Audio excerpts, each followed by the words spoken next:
Twist villains are dumb. If you want to ruin a good movie, just throw in a twist villain. And I think I finally know why. Because they all freaking suck. No! At some point, Disney decided to mix things up and started relying on twist villains instead of just giving us straight-up bad guys, and honestly, it's not working. Sure, twist villains can be great. Yes! Yes! Yes! Yes! Pixar has nailed them a few times, but Disney? No! No! No! Not so much. How I pinpoint a Disney twist villain. Notice the nice but useless character is getting more screen time than a useless but nice character needs, and 2. Wait for the entire movie for the reveal. But okay, serious guys. Today I am going into detail which twist villains work and which ones don't. Prepare for full spoilers for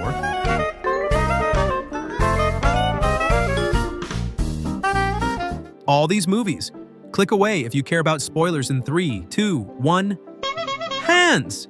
He starts as this charming prince, then bam! Out of nowhere, he's evil. No real hints, no depth, just surprise. And the worst part? His motivation makes no sense. He was the youngest of 12 brothers, so he decided to murder a queen and take over Arendelle? Dude, in what world does that sound like a solid plan? And Hans isn't alone? Professor Callahan in Big Hero 6, Bellwether in Zootopia, even the villain in Raya and the Last Dragon, all these twist villains have one thing in common. We don't feel it. They aren't developed properly, their motivations are weak and cheap.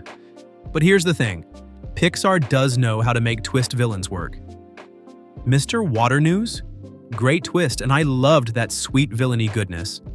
Ernesto de la Cruz in Coco? Brilliant story. One of my favorite twist villains ever. So why does Pixar succeed where Disney fails? That's exactly what we're going to break down today. What makes a twist villain work, why Disney keeps getting it wrong, and how they can fix it. Before we dive into what's wrong with Disney's twist villains, let's answer the big question. Why use a twist villain at all? A twist villain is basically any character that is introduced as the good guy at first, but later on is revealed that they were evil the whole time. Think of Coco's Ernesto de la Cruz. The whole movie builds him up as this legendary musician, Miguel's idol. When we find out he actually murdered Hector to steal his songs, it's shocking, but it fits. The pieces were there all along. His obsession with his legacy, his shady behavior, and the way the land of the dead works. He is really one of the most chilling, terrifying, and successful twist villains in history, if you ask me. What makes his twist even more brutal isn't just that he murdered Hector and stole his life work. It's that, for all intents and purposes, he won. He got away with it. He lived his entire life swimming in fame, fortune, and admiration, never facing a single consequence. Even after his death, his crime was so well hidden that Hector was nearly erased from existence, while Ernesto was still celebrated as Mexico's greatest musician. And the real kicker, even when the truth comes out, Ernesto's legacy is still intact. Sure, people in the land of the dead know he's a fraud, but his name is still remembered. And in the Coco universe, that is what really matters. He cheated, he killed, and he thrived. It's only because Miguel barely made it back to the living world that his family was able to finally expose him. But up until that moment, he was still winning. The fact that, as far as Ernesto knows, Miguel is his own great-great-grandson, and he's still completely fine with killing him just to protect his reputation, is absolutely insane. It takes a special kind of villain to murder a child, let alone one who might be his own bloodline. What makes it even scarier is that he doesn't hesitate. The moment Miguel threatens his legacy, Ernesto is ready to throw him off a building. That level of selfishness and evil isn't just about power. It's about his obsession with being remembered as a hero, no matter how many lives he destroys in the process. This isn't just some random bad guy trying to take over the world. This is a man who will kill his own family if it means keeping his perfect public image intact. That's what makes him so terrifying. But when a twist villain doesn't work, it feels like the writers just threw it in at the last second to trick the audience. That's exactly what happens with Hans in Frozen. His reveal doesn't change the movie for the better or make us rethink anything. It just feels like a cheap plot twist for the sake of shock value. And unfortunately, this is where Disney keeps messing up. A good twist villain needs A solid reason for being evil. Nobody wakes up one morning and decides, hey, I think I'll be a villain today. There has to be a reason behind their actions. If their motivation is weak, then the whole twist falls apart. Take Mr. Waternoose. His reveal hits hard because we get why he's doing what he's doing. Monsters, Inc. is failing, and he's desperate to save it. He's not just evil for fun, he's doing what he thinks is necessary. That's what makes him interesting. Now, compare that to Hans from Frozen. What's his big plan? Marry Anna, kill Elsa, take over a small ice-covered kingdom, and hope nobody questions it? Dude, that plan is full of holes. His only motivation is that his brothers ignored him, which sucks, but maybe try therapy before murder? Hints along the way, a twist only works if it feels earned. That means there should be little clues sprinkled throughout the movie that make sense after the reveal. For example, in Coco, when Miguel watches old footage of Ernesto, there's a tiny moment where you see Hector reaching for something before he collapses. At first, you don't think much of it, but when you realize Ernesto poisoned him, boom, it all clicks. That's good storytelling. Now let's look at Zootopia's Bellwether. Is there any hint before the big reveal that she's secretly the villain? Nope. She's just there. We don't even see her being shady until she straight up monologues about her evil plan. That's not a twist. That's just flipping a switch and hoping we don't notice how lazy it is. The reveal actually changes the movie. A great villain twist isn't just shocking, it changes the way you see the story. It makes you rethink everything. Think about Toy Story 2. When we find out Stinky Pete is the villain, it suddenly makes the whole story feel way deeper. Woody thought he was joining a family, but Pete just sees him as a collector's item. It makes Woody's decision to return to Andy feel even stronger. Now compare that to Big Hero 6. When Professor Callahan is revealed as the villain, does it change anything? Not really. It just turns into another revenge story. And the worst part? His big evil plan makes zero sense. My guy, you literally just built a portal that could have saved your daughter, and instead of checking if she's alive, you want to destroy a rich dude's office? Seriously? Let them actually be a villain. This is a big one. If you're going to do a twist villain, they need time to actually be a villain after the reveal. A great twist villain shouldn't completely change personalities the second they're revealed. That's what makes them feel fake. When a villain suddenly goes from charming and collected to full-on cartoonishly evil, it feels stupid. One of the best things is that after Mr. Waternoose is revealed, he's still a huge threat. He chases Sully and Boo, throws Sully through a door, and almost wins. The movie doesn't just reveal him and immediately take him down. He still feels dangerous. He doesn't start acting differently, he is still the same serious businessman who genuinely believes he's doing what is necessary. And honestly, that even makes him scarier. He's calm, rational, and still 100% convinced that he's right. But what happens when Hans reveals his plan? He locks Anna in a room and immediately loses. Bellwether? Same thing. She gets taken out like 5 minutes after being unmasked. What's the point of a twist villain if they don't even get a chance to be a villain? And that's where the problem starts. Why does Disney keep messing it up? The short answer? They focus too much on the twist and not enough on the villain. But before we continue, real quick, I need your help. I'm trying to reach more subs, so I'd really appreciate it if you would subscribe and help me out. Alright, let's jump back into the chaos. Disney keeps treating twist villains like some big, mind-blowing reveal instead of actually building up a great bad guy. They throw in a last-minute plot twist and expect us to be impressed, but most of the time it just doesn't work. A twist villain should feel like a reveal, not a random curveball. There need to be little signs along the way so that when it happens, it makes sense. Take Hans before he flips to the dark side. Is there anything about him that seems off? Nope. He's just a nice guy who loves Anna. Just a nice guy chilling. Right up until he suddenly doesn't. No hints, no weird behavior, nothing. Compare that to Stinky Pete in Toy Story 2.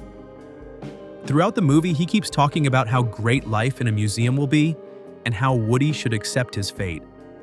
When it turns out that he was sabotaging Woody all along, it makes sense. Disney twist villains tend to lack this setup. Instead of planting small hints, they just turn evil and expect us to buy it.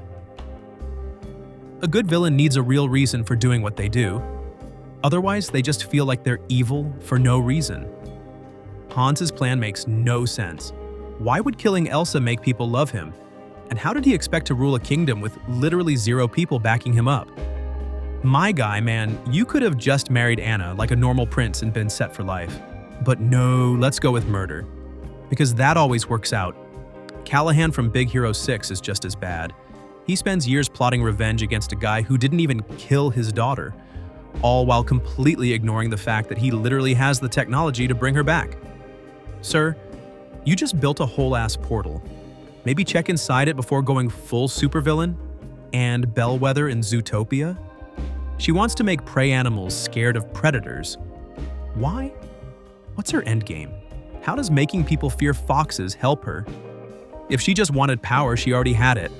She could have just gone full politician mode, but instead, she's out here running a secret conspiracy with literal night howlers.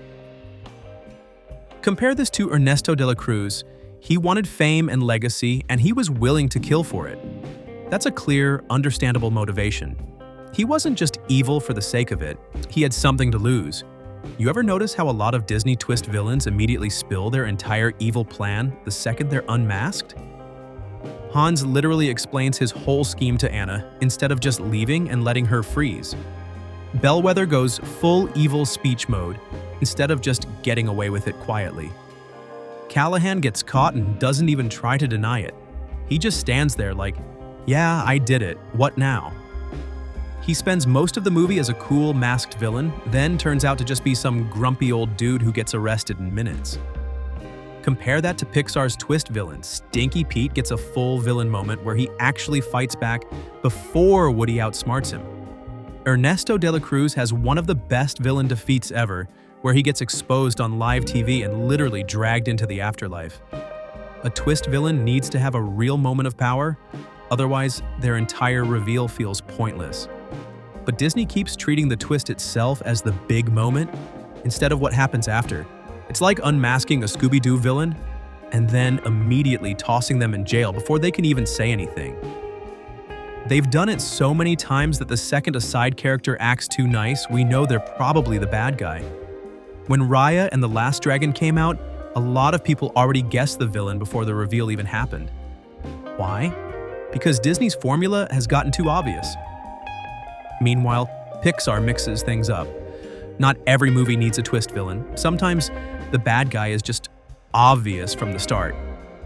Look at The Incredibles. We know Syndrome is the villain early on, but that doesn't make him less interesting. If they want twist villains to work, they need to start putting the villain first, not just the twist. They just throw in a last-minute plot twist, drop an evil monologue, and expect us to be impressed. Alright, so we've dragged Disney's twist villains pretty hard. Deservedly so. But let's talk about why Pixar does it better. Disney keeps making twist villains who feel forced, lazy, or rushed. But Pixar, they've actually managed to do it right. So what's the difference? Take for example our sneaky businessman Mr. Waternoose. From the start, Waternoose seems like a decent guy. He's running Monsters, Inc. He cares about Sully and Mike, and he seems genuinely stressed about the company failing. But then, booyah! We find out he's been kidnapping kids and using that creepy scream extractor machine. Why does this work? Because it makes sense. We know that the industry is in trouble. We see that he is desperate to fix it. His reveal doesn't feel random. It's something we could have guessed if we paid attention. And the best part? He stays a threat after the reveal. He chases Sully, throws him through a door, and almost wins.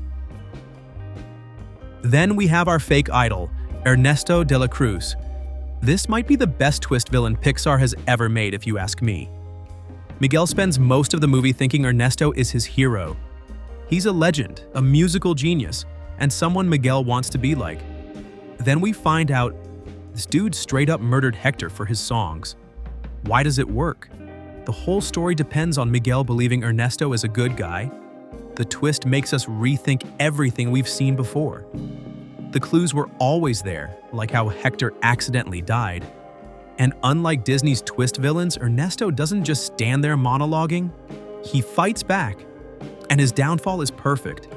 He gets exposed on live TV, which is way worse for him than just dying. Stinky Pete's twist works because it's subtle. For most of the movie, he's just that old toy who never got played with. He seems like a wise, fatherly figure, until we realize he's been sabotaging Woody's escape the whole time. Why is this good? His reasoning makes sense. He's bitter because he was never loved by a kid. The story doesn't fall apart when we realize he's the bad guy and he actually gets a final confrontation and a solid defeat. Stuck with a kid who loves drawing on toys. Compare this to Disney's villains. Hans is the evil for no reason guy.